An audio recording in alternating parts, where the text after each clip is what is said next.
ನಮಸ್ತೆ ಫ್ರೆಂಡ್ಸ್, ನಾನು ಆಶಾ ಗೌರಿ ಅಕ್ಷಯ ಪಾತ್ರೆ ಅಡುಗೆ ಮನೆಗೆ ನಿಮ್ಮನ್ನು ಪ್ರೀತಿಯಿಂದ ಸ್ವಾಗತ ಮಾಡ್ತಾ ಇದ್ದೀನಿ. ದೀಪಾವಳಿ ಹಬ್ಬ ಹತ್ರ ಬರ್ತಾ ಇದ್ದಾಗೆ ಸಿಹಿ ತಿಂಡಿ ಏನೇನು ಮಾಡೋಣ ಅಂತ ಯೋಚನೆ ಮಾಡ್ತಾ ಇರ್ತೇವೆ. ನಮ್ಮ ಅಡುಗೆ ಮನೆಯಲ್ಲಿ ನಾನಿವತ್ತು ಹಿಂದಿನ ಕಾಲದ ಒಂದು ಅಪರೂಪವಾದ ಒಂದು ವಿಶಿಷ್ಟ ರುಚಿ ಇರುವಂತಹ ಒಂದು ಸ್ಪೆಷಲ್ ತಿನಿಸನ್ನು ಮಾಡಿ ತೋರಿಸ್ತಾ ಇದ್ದೇನೆ. ಒಂದಲ್ಲ ಎರಡು ಬಗೆ ಮಾಡಿ ತೋರಿಸ್ತೇನೆ. ಒಂದೇ ವಸ್ತು ಉಪಯೋಗಿಸಿ ಮಾಡುವ ಕಾರಣ ಎರಡು ಸಿಹಿ ತಿನಿಸನ್ನು ಜೊತೆಯಾಗಿ ಮಾಡಿ ತೋರಿಸ್ತಾ ಇದ್ದೇನೆ.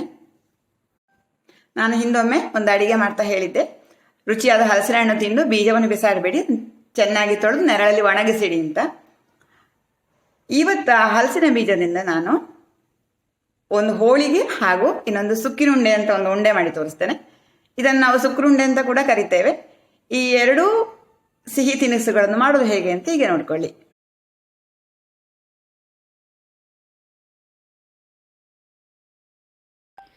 ಹಲಸಿನ ಬೀಜದ ಹೋಳಿಗೆ ಮಾಡಲಿಕ್ಕೆ ನಾನು ತಗೊಂಡಂಥ ಸಾಮಗ್ರಿಗಳನ್ನು ತೋರಿಸ್ತೇನೆ. ಇದು ಒಣಗಿದ ಹಲಸಿನ ಬೀಜ. ಇದು 1.5 ವರ್ಷ ಹಿಂದಿಂದು. ನಾನು ಏರ್ಟೈಟ್ ಕಂಟೈನರಲ್ಲಿ ಹಾಕಿಟ್ಟಿದ್ದೆ, ಹಾಗಾಗಿ ಹಾಳಾಗದೆ ಉಳಿದಿದೆ.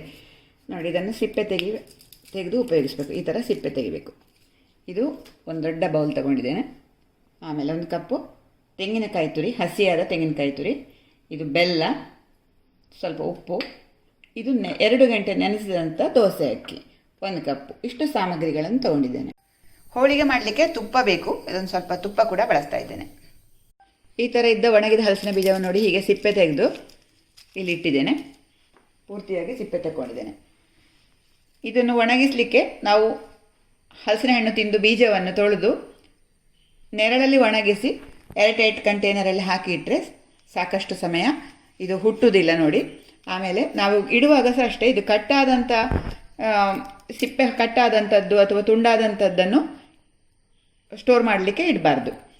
ಇಡಿಯಾಗಿರುವಂಥ ಒಳ್ಳೆ ಬೀಜಗಳನ್ನಷ್ಟೇ ಚೆನ್ನಾಗಿ ತೊಳೆದು ನೆರಳಲ್ಲಿ ಒಣಗಿಸಿ ಡಬ್ಬದಲ್ಲಿ ಹಾಕಿ ಇಟ್ಟರೆ ಹೀಗೆ ತುಂಬ ಸಮಯ ಇಟ್ಕೊಳ್ಬೋದು. ಇದು ಒಳಗೆ ಸಿಹಿಯಾಗಿರ್ತದೆ, ಈ ಥರ ಹಳತಾದಂಥ ಹಲಸಿನ ಬೀಜ. ಈಗ ಇದನ್ನು ನಾನು ಬೇಯಿಸಬೇಕು. ಈ ಮೇಲಿನ ಸಿಪ್ಪೆ ಕೂಡ ನಾವು ತಗೊಳ್ಬೇಕು. ಇದರಲ್ಲಿ 2 ವಿಧಾನ. ಇದನ್ನು ಸ್ವಲ್ಪ ಹೊತ್ತು ನೆನೆಸಿ ಆಮೇಲೆ ನಮ್ಮ ಹತ್ರ ರಫ್ ಆದಂಥ ಕಲ್ಲು ಅಥವಾ ಬಟ್ಟೆ ಒಗೆಯುವ ಕಲ್ಲು ಇದ್ದರೆ ಅದರಲ್ಲಿ ಹಾಕಿ ಈ ಥರ ಸಿಪ್ಪೆ ತಗೊಳ್ಬೋದು. ಇದು ಕಷ್ಟ ಅನ್ನೋರು ಇದನ್ನು ನೇರವಾಗಿ ಚೆನ್ನಾಗಿ ತೊಳೆದು ಕುಕ್ಕರಲ್ಲಿ ಬೇಯಿಸ್ಕೊಳ್ಬೋದು. ಬೇಯಿಸಿದ ಮೇಲೆ ಸಿಪ್ಪೆ ತೆಗಿಲಿಕ್ಕೆ ಸುಲಭವಾಗಿ ಬರ್ತದೆ. 2 ವಿಧಾನದಲ್ಲಿ ಕೂಡ ಮಾಡ್ಕೊಳ್ಬೋದು. ಈಗ ಇದನ್ನು ಚೆನ್ನಾಗಿ ತೊಳ್ಕೊಳ್ತೇನೆ ಮೊದಲಾಗಿ. ಆಮೇಲೆ ನೀರು ಹಾಕಿ ಬೇಯಿಸ್ಲಿಕ್ಕೆ ಇಡ್ತೇನೆ. ಮೀಡಿಯಂ ಉರಿಯಲ್ಲಿ 10 ವಿಸಿಲ್ ಮಾಡಿದ್ದೇನೆ. ಈಗ ಸ್ಟೀಮ್ ಪೂರ್ತಿಯಾಗಿ ಹೋದ ಮೇಲೆ ನಾನು ಮುಚ್ಚಳ ತೆಗಿತೇನೆ. ನೋಡಿ, ಚೆನ್ನಾಗಿ ಬೆಂದಿದೆ. ಈಗ ಈ ನೀರನ್ನು ಬಸಿತಾ ಇದ್ದೇನೆ. ಹೆಚ್ಚು ನೀರು ಹಾಕೋದು ಬೇಡ. ಇದು ಹಲಸಿನ ಬೀಜ ಮುಳುಗುವಷ್ಟೇ ಹಾಕಿದರೆ ಸಾಕು. ನೋಡಿ, ಈ ಥರ ನೀರು ಬಸ್ಕೊಂಡ ಮೇಲೆ ಇದರ ಸಿಪ್ಪೆ ತೆಗಿಲಿಕ್ಕೆ ತುಂಬ ಸುಲಭವಾಗಿ ಬರ್ತದೆ. ಇದು ತುಂಬ ಬಿಸಿ ಇದೆ. ಈಗ ಇದು ನೋಡಿ, ಈ ಥರ ಪೂರ್ತಿ ತಣ್ಣಗಾದ ಮೇಲೆ ತೆಗಿಲಿಕ್ಕೆ ಬರೋದಿಲ್ಲ. ಹಾಗಾಗಿ ಸ್ವಲ್ಪ ಕೈಗೆ ಹದವಾಗಿ ಬೆಚ್ಚಗೆ ಆದ ತಕ್ಷಣ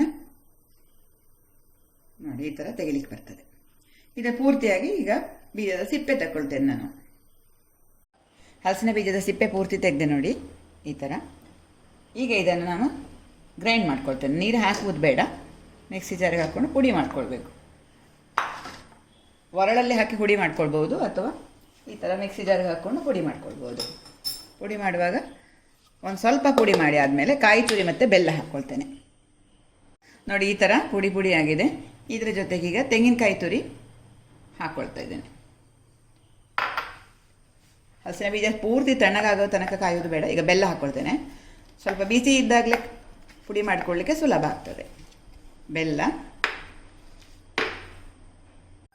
ಜಾಸ್ತಿ ಕೆಲಸ ಇದೆ ಅಂತ ಟ್ರೈ ಮಾಡದೆ ಹೋಗಬೇಡಿ. ನಾನು ಇದೊಂದು ಟಿಪ್ಸ್ ಹೇಳ್ತೇನೆ ನೋಡಿ. ಇದನ್ನು ಬಿಸಿ ಇರುವಾಗಲೇ ಈ ಥರ ಸಿಪ್ಪೆ ಸಮೇತವಾಗಿ ರುಬ್ಬುವುದು. ಸಿಪ್ಪೆ ತೆಗೆದ್ರೆ ಚೆನ್ನಾಗಿ ಕಾಣ್ತದೆ ಅಂತ ಬಿಳಿ. ಇದು ಸಿಪ್ಪೆ ಸಮೇತವಾಗಿ ಈಗ ರುಬ್ತೇನೆ ನೋಡಿ, ಪುಡಿ ಮಾಡ್ಕೊಳ್ತೇನೆ. ಸಿಪ್ಪೆ ಸಮೇತ ರುಬ್ಬಿದರೆ ಹೀಗೆ ಸ್ವಲ್ಪ ಕಪ್ಪು ಕಾಣಿಸ್ತದೆ ಅಷ್ಟೇ ಅದರ ಸಿಪ್ಪೆದು. ಅದೇನೋ ತೊಂದರೆ ಆಗೋದಿಲ್ಲ. ಜೊತೆಗೆ ಕಾಯಿ ತುರಿ ಹಾಕ್ಕೊಳ್ತೇನೆ. ಬೆಲ್ಲವನ್ನು ಮಾತ್ರ ಸ್ವಲ್ಪ ಪುಡಿ ಮಾಡಿಕೊಂಡಿರಬೇಕಾಗ್ತದೆ ನಾವು ರುಬ್ಲಿಕ್ಕೆ ಹಾಕುವಾಗ. ಬೆಲ್ಲ ಹಾಕ್ಕೊಳ್ತೇನೆ. ಈಗ ಮತ್ತೊಮ್ಮೆ ನುಣ್ಣಗೆ ಪುಡಿ ಮಾಡ್ಕೊಳ್ತೇನೆ.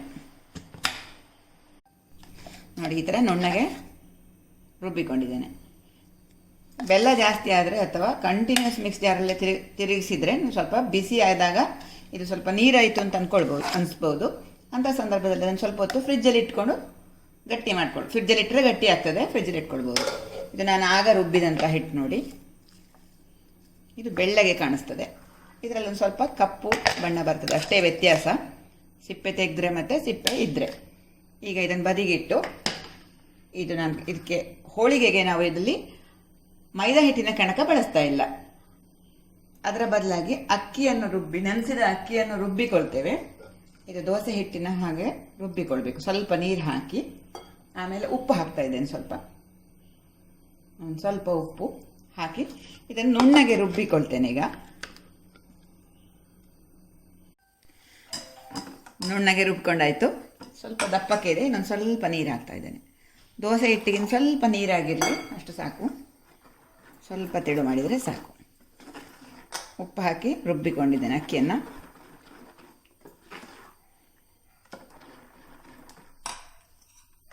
ನೋಡಿ, ಹಲಸಿನ ಬೀಜದ ರುಬ್ಬಿದ ಪೇಸ್ಟಿಂದ ಈ ಥರ ಇಷ್ಟಿಷ್ಟು ದೊಡ್ಡ ಉಂಡೆ ಮಾಡ್ಕೊಳ್ಬೇಕೀಗ. ಅಕ್ಕಿ ಹಿಟ್ಟು ಬದಲಾಗಿ ಮೈದಾದ ಕಣಕ ಕೂಡ ಮಾಡ್ಕೊಳ್ಬೋದು. ಆ ರೀತಿಯಲ್ಲಿ ಕೂಡ ಸಾದಾ ಹೋಳಿಗೆ ಥರ ಮಾಡ್ಕೊಳ್ಬೋದು. ಇದು ಸ್ಪೆಷಲ್ ಆಗಿ ನಾನು ಮಾಡುತ್ತಾ ಇರುವಂಥದ್ದು. ನನ್ನ ಮದುವೆ ಆದಮೇಲೆ ನನ್ನ ಅತ್ತೆ ಮನೆಯಿಂದ ಕಲಿತುಕೊಂಡಂಥದ್ದು. ತುಂಬ ರುಚಿಯಾಗಿರ್ತದೆ ಇದು. ಇದನ್ನು ಸ್ವಲ್ಪ ಈ ಥರ ಫ್ಲಾಟ್ ಮಾಡ್ಕೊಳ್ಬೇಕು, ಲಟ್ಟಿಸಬೇಕಾಗಿಲ್ಲ ಇದನ್ನು. ಇಲ್ಲ, ಈ ಥರ ನೋಡಿ, ಎಷ್ಟು ಸಾಧ್ಯ ಇದೆಯೋ ಅಷ್ಟು ತೆಳುವಾಗಿ ಮಾಡ್ಕೊಳ್ಬೇಕು. ಇದು ತುಂಬ ತೆಳು ಆಗೋದಿಲ್ಲ, ಹೀಗೆ ಇರ್ತದೆ ನೋಡಿ. ಈ ಥರ ಚಪ್ಪಟೆ ಮಾಡಿ ಆದಮೇಲೆ ನಾವೆಲ್ಲ ಅಕ್ಕಿ ಹಿಟ್ಟು ಮಾಡಿದ್ದೇವಲ್ಲ, ಇದಕ್ಕೆ ಅದ್ದಿಕೊಂಡು ಬಿಸಿ ಕಾವಲಿಯ ಮೇಲೆ ಇದನ್ನು ಬೇಯಿಸ್ಕೊಳ್ಬೇಕು. ಉದ್ದಿನ ದೋಸೆಗಿಂತ ಹಿಟ್ಟಿಗಿಂತ ಸ್ವಲ್ಪ ತೆಳುವಾಗಿದೆ. ಈಗ ಕಾವಲಿ ಬಿಸಿಯಾಗಿದೆ. ನಾನು ಹೋಳಿಗೆಯನ್ನು ಅದರಲ್ಲಿ ಹಾಕ್ತಾ ಇದ್ದೇನೆ. ಹೋಳಿಗೆ ನೋಡಿ, ಈ ಥರ ಅದ್ದಿಕೊಳ್ಬೇಕು. ಕಾವಲಿ ಮೇಲೆ ಒಂದು ಸ್ವಲ್ಪ ತುಪ್ಪ ಹಾಕಿರಬೇಕು. ನೋಡಿ, ಈ ಥರ ಅದ್ದಿಕೊಂಡಾಗ ಹೀಗೆ ಆಗ್ತದೆ ಕವರು. ಇದನ್ನೀಗ ಬಿಸಿ ಕಾವಲಿ ಮೇಲೆ ಹಾಕಬೇಕು. ಈ ಥರ ಒಂದು 3-4 ಒಟ್ಟಿಗೆ ಹಾಕ್ಕೊಳ್ಬೋದು. ತೋರಿಸ್ತೇನೆ. ತುಂಬ ತೆಳುವಾದರೆ ಮಾಡಲಿಕ್ಕೆ, ಹಿಟ್ಟು ತುಂಬ ತೆಳುವಾದರೆ ಮಾಡಲಿಕ್ಕೆ ಕಷ್ಟ ಆಗ್ತದೆ. ದೋಸೆ ಹಿಟ್ಟಿಗೆ ಸ್ವಲ್ಪ ತೆಳು ಮಾಡಿದರೆ ಸಾಕು ಅಷ್ಟೆ. ಬೇಳೆ ಹೋಳಿಗೆ ಥರ, ಕಡಲೆಬೇಳೆ ಹೋಳಿಗೆ ಥರ ಇದನ್ನು ಮಾಡ್ಕೊಳ್ಬೋದು. ಅದು ಒಂದು ಬೇರೆ ಟೇಸ್ಟ್. ಮೇಲೆ ಒಂದು ಸ್ವಲ್ಪ ತುಪ್ಪ ಹಾಕ್ಕೊಳ್ತೇನೆ. ಈಗ ಉರಿ ಸಣ್ಣದು ಮಾಡ್ಕೊಳ್ಬೇಕು. ಹೋಳಿಗೆ ಎರಡೂ ಬದಿ ಚೆನ್ನಾಗಿ ಕಾಯಿಸ್ಕೊಳ್ಬೇಕು. ನೋಡಿ, ಈ ಥರ ತುಪ್ಪದಲ್ಲಿ ಬೇಯಿಸಿದರೆ ಚೆನ್ನಾಗಿರ್ತದೆ. ಎರಡೂ ಬದಿ ಸ್ವಲ್ಪ ಕೆಂಪಗಾದರೆ ಆಯಿತು. ಎರಡೂ ಬದಿ ಕೆಂಪಗೆ ಬೆಂದಿದೆ ನೋಡಿ, ಈ ಥರ ಆಯಿತು. ಹೀಗೆ ಇದನ್ನು ತಗೊಳ್ತೇನೆ. ಸಾಕಿದು.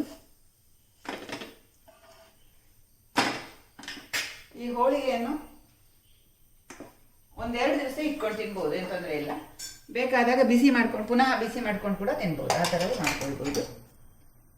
ತಣ್ಣಗೆಯೂ ಚೆನ್ನಾಗಿರ್ತದೆ. ಈಗ ಇನ್ನೊಮ್ಮೆ ಹಾಕು ತೋರಿಸ್ತೇನೆ.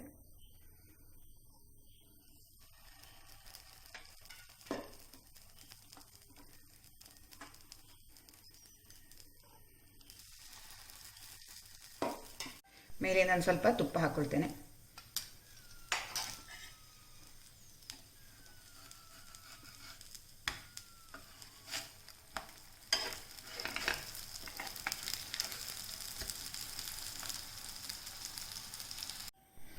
ಹಲಸಿನ ಬೀಜದಿಂದ ಮಾಡಿದಂಥ ಬಿಸಿ ಬಿಸಿ ಹೋಳಿಗೆ ತಯಾರಾಗಿದೆ ನೋಡಿ.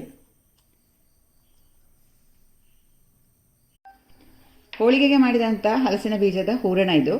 ಅದರಿಂದಲೇ ನಾವು ಒಂದು ಉಂಡೆ ಮಾಡ್ಕೊಳ್ಳೋಣ. ಇದು ನೋಡಿ, ಎಣ್ಣೆಯಲ್ಲಿ ಕರೆದು ಮಾಡುವಂಥ ಉಂಡೆ, ಸುಕ್ಕಿನ ಉಂಡೆ ಅಂತ. ಇದು ಯಾವ ಸೈಜ್ ಬೇಕೋ ಆ ಸೈಜ್ ನಾವು ಉಂಡೆ ಮಾಡ್ಕೊಳ್ಬೋದು. ನಾನು ಜಾಮೂನಿನ ಉಂಡೆ ಹಾಗೆ ಸ್ವಲ್ಪ ಸಣ್ಣ ಉಂಡೆಯನ್ನೇ ಮಾಡ್ಕೊಳ್ತೇನೆ. ನಿಮಗೆ ಯಾವ ಸೈಜ್ ಬೇಕೋ ಅದನ್ನು ಮಾಡ್ಕೊಳ್ಬೋದು. ಈ ಥರ ಮಾಡಿಟ್ಕೊಳ್ಬೇಕು. ಹೀಗೆ ಇದು ಬದಿಗಿಡ್ತೇನೆ. ಈಗ ಇದಕ್ಕೊಂದು ಹಿಟ್ಟು ತಯಾರು ಮಾಡಲಿಕ್ಕಿದೆ. ಒಂದು ನಿಮಿಷ. ಇದಕ್ಕೆ ನಾನು ಮೈದಾ ಹಿಟ್ಟು ಬಳಸ್ತಾ ಇದ್ದೇನೆ. ಮೈದಾ ಹಿಟ್ಟು ಸಣ್ಣ ಕಪ್ಪು, ಸ್ವಲ್ಪ ಉಪ್ಪು, ಆಮೇಲೆ ನೀರು. ಸ್ವಲ್ಪ ದಪ್ಪಕ್ಕೆ ಕಲಿಸ್ಬೇಕು.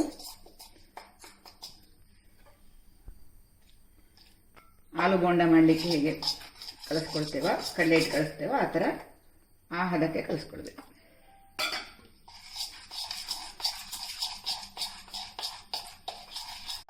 ನೋಡಿ, ಈ ಥರ ಹಿಟ್ಟು ತಯಾರಿಸ್ಕೊಂಡಿದ್ದೇನೆ. ಇದಕ್ಕೆ ಬೇಕಾದರೆ 1 ಚಮಚ ಅಕ್ಕಿ ಹಿಟ್ಟು ಕೂಡ ಸೇರಿಸ್ಕೊಳ್ಬೋದು. ಮೈದಾ ಹಿಟ್ಟು ಬೇಡ ಅನ್ನೋರು ನಾವು ಆಗಲೇ ಹೋಳಿಗೆಗೆ ಅಕ್ಕಿ ಹಿಟ್ಟು ರುಬ್ಬಿದ್ದೇವಲ್ಲ, ಇದನ್ನು ಕೂಡ ಬಳಸ್ಕೊಳ್ಬೋದು. ಇದು ಮೈದಾ ಹಿಟ್ಟಿಗೆ ಕೂಡ ಈ ಅಕ್ಕಿ ಹಿಟ್ಟು ಸೇರಿಸ್ಕೊಳ್ಬೋದು, ಆ ರೀತಿಯೂ ಮಾಡ್ಕೊಳ್ಬೋದು. ಬರೀ ಮೈದಾದಲ್ಲಿ ಕೂಡ ಮಾಡ್ಕೊಳ್ಬೋದು. ನಾನು ಬರೀ ಮೈದಾದಲ್ಲಿ ತೋರಿಸ್ತೇನೆ. ಈಗ ಇಲ್ಲಿ ಎಣ್ಣೆ ಬಿಸಿ ಮಾಡಲಿಕ್ಕೆ ಇಟ್ಟಿದ್ದೇನೆ. ಈ ಉಂಡೆಗಳನ್ನು ತೆಗೆದು ಇದರಲ್ಲಿ ಹಾಕಿ ಅದ್ದಿ ಎಣ್ಣೆಯಲ್ಲಿ ಕರಿಬೇಕು. ತುಂಬ ರುಚಿಯಾಗಿರ್ತದೆ ಈ ಉಂಡೆ. ಇದು ಅಷ್ಟೇ 1-2 ದಿವಸ ಇಟ್ಕೊಂಡು ತಿನ್ಬೋದು, ತೊಂದರೆ ಇಲ್ಲ.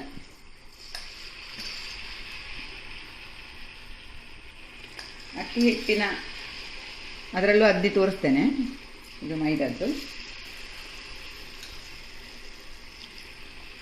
ಚೆನ್ನಾಗಿ ಗರಿ ಗರಿ ಆಗುವ ತನಕ ಕರಿಬೇಕು. ನೋಡಿ, 2 ಬದಿ ಸ್ವಲ್ಪ ಕೆಂಪಗೆ ಬಂದಿದೆ. ಈ ಗರಿ ಗರಿಯಾದಂಥ ಉಂಡೆ ರೆಡಿ.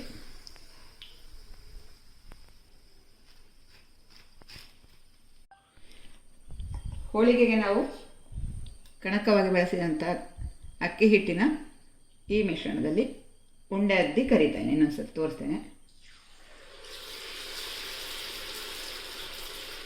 ಹೀಗೂ ಮಾಡ್ಕೊಳ್ಬೋದು.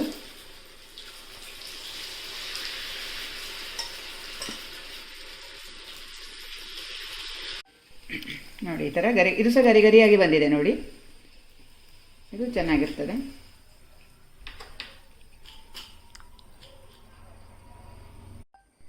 ತುಂಬ ರುಚಿಯಾದಂಥ ಹಲಸಿನ ಬೀಜದ ಉಂಡೆ ಅಥವಾ ಸುಕ್ಕಿನ ಉಂಡೆ ರೆಡಿ.